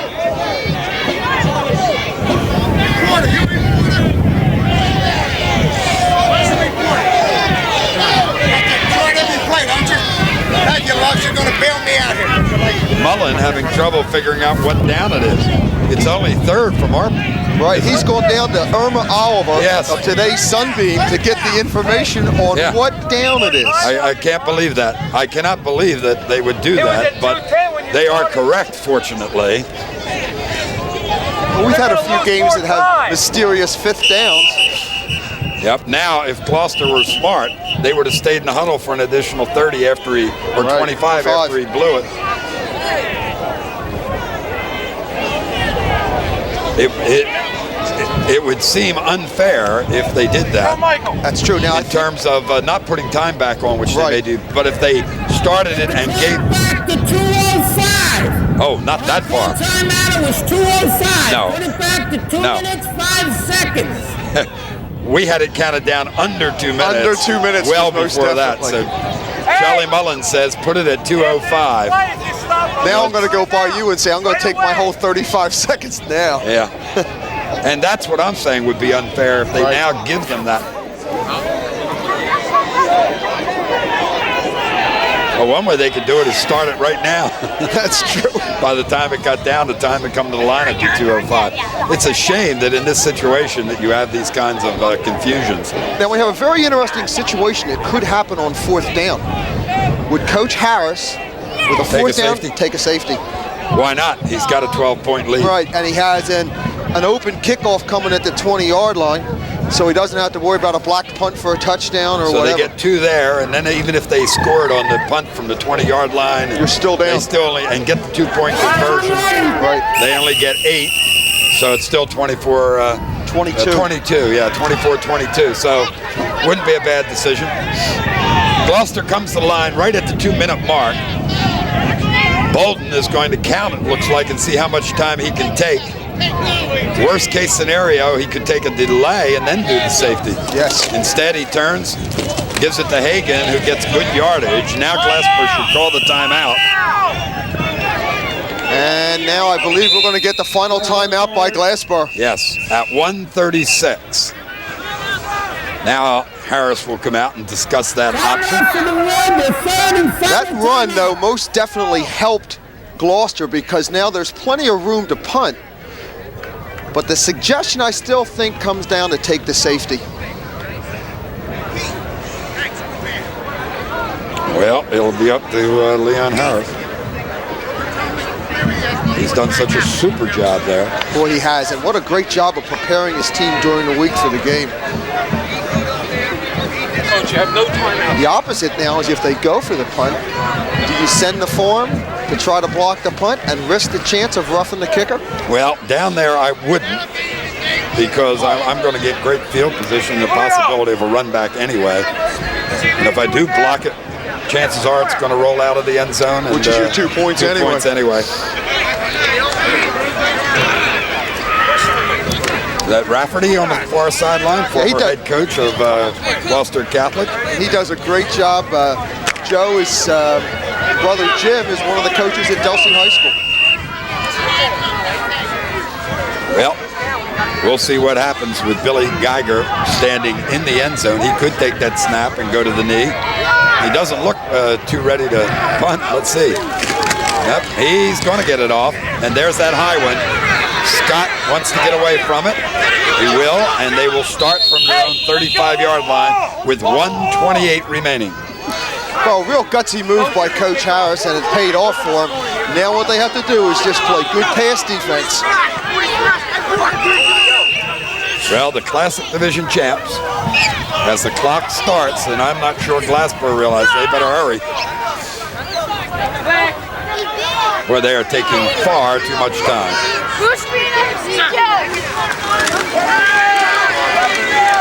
Boy, he rifles that football, doesn't he? Right on through the hands of Mills. But it was the right idea of a play. It was an underneath pass, which, if it was successful, would have gotten down to around the 15-yard line. The problem Glassboro's run into, no timeouts left. And only 1:09 showing on the clock.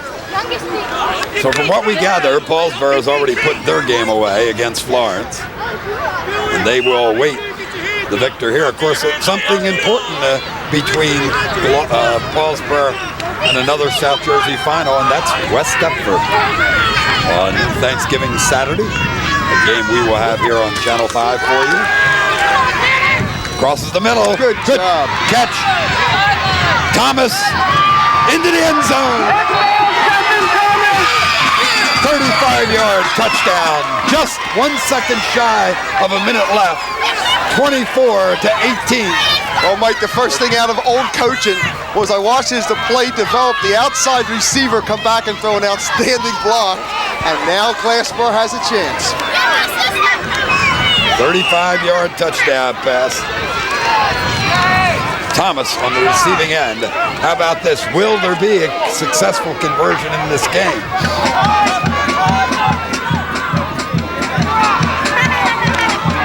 I think they'll get the, by the way, while they're doing this on the sideline, they will get the onside kick team assembled. Boy, that's for sure. Gonzalez. Sweet. It's open. He's in. Kenny Scott picks up the two-point conversion, 24-20. 59 seconds Here's our remaining. replay, and watch Gonzalez make the throw. Watch the block coming from the outside in. Watch the block right here by Tyron Mills. Sets up Stephon Thomas and is going to put him right into the end zone. Oh, almost a clip there at the end of the play by Kevin Graves. But outstanding. Now it's down to one thing. If Glassboro can recover the onside kick, there's a chance to win because of the 4-point spread. If Gloucester recovers the onside kick with no timeouts remaining, the game will be history. Well, we anticipated an exciting ball game, and we've certainly gotten that. The thing that's very impressive is there's been no quit in either team.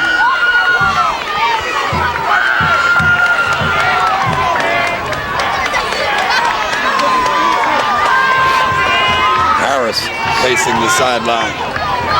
Wants 2 games more in this season, not just his Thanksgiving week game with Delsey, but wants a chance at Paulsboro.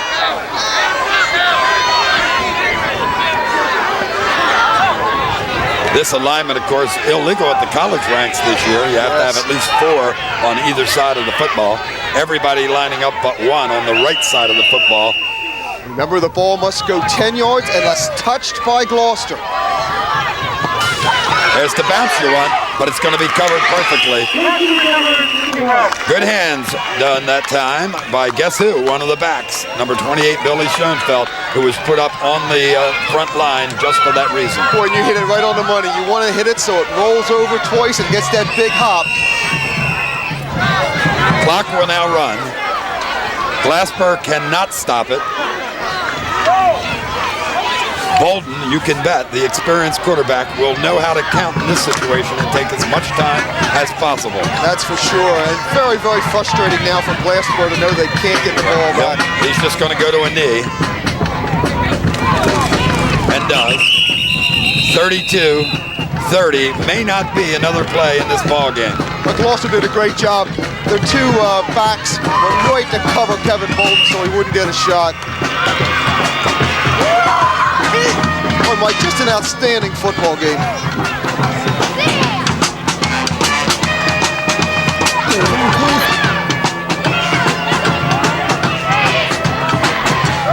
I believe that's going to be it as they count down the final 5, 3, 2, 1, and that's it. Gloucester will advance to the South Jersey Group 1 final. It'll be a Gloucester-Paulsboro rematch that we've watched a few times in the past, and Glassboro will lose for the first time this season. They fall to 8-1. Final score on the Valley and Bow scoreboard, Gloucester 24, Glassboro 20. We'll be back with some final words right after these messages.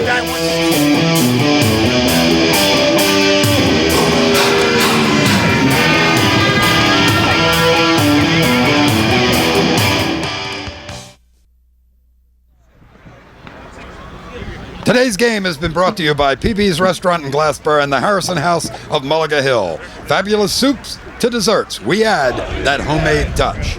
Well, Fred Schwartz coming into today's game, Kevin Bolden, the outstanding quarterback for Gloucester, said he wanted this one desperately because he wanted another chance at Paulsboro. And with this 24-20 victory today over a scrappy Glassboro team, Bolden's going to get his wish. Oh, what an exciting game. Seesaw, back and forth, momentum going. He's got his wish. He gets to go against Kevin Harvey.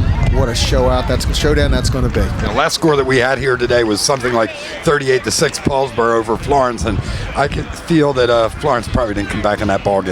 No, I think we're definitely going to see Paulsboro. If they get by West Deptford, Kevin Harvey could have a chance to go out of his career with only one loss, but don't count out the Lions. Well, we talked about the revenge factor coming in today with Glassboro having defeated Gloucester earlier in the year and getting the Tri-County Classic division. The revenge factor, and it did play a role, particularly I think in that opening drive, because that team was probably talking revenge all week. I think Gloucester was definitely motivated to come out and play, and maybe it took a little edge off Glassboro, but this was a stamina battle. It was like a heavyweight fight with both fighters throwing their best shots and getting knocked down and getting back up again. Just a great football game. And it came down right to the end with Glassboro nearly getting a chance. They had to use some timeouts early, and it really hurt them at the end of the ball game. But Glassboro still with a fine season now, 8-1 on the year, and a chance to go 9-1 with their Thanksgiving Day game. It'll be tough for them to come back against Clearview. Well, I always thought so. When you have to come back from a tough loss and play Thanksgiving, it's hard. But I'm sure Coach Cleary and his fine staff will get everybody together and make a good account of themselves on Thanksgiving. And Gloucester will have a shot with Delsey at Thanksgiving, and then they'll have to think about that one and then put it away.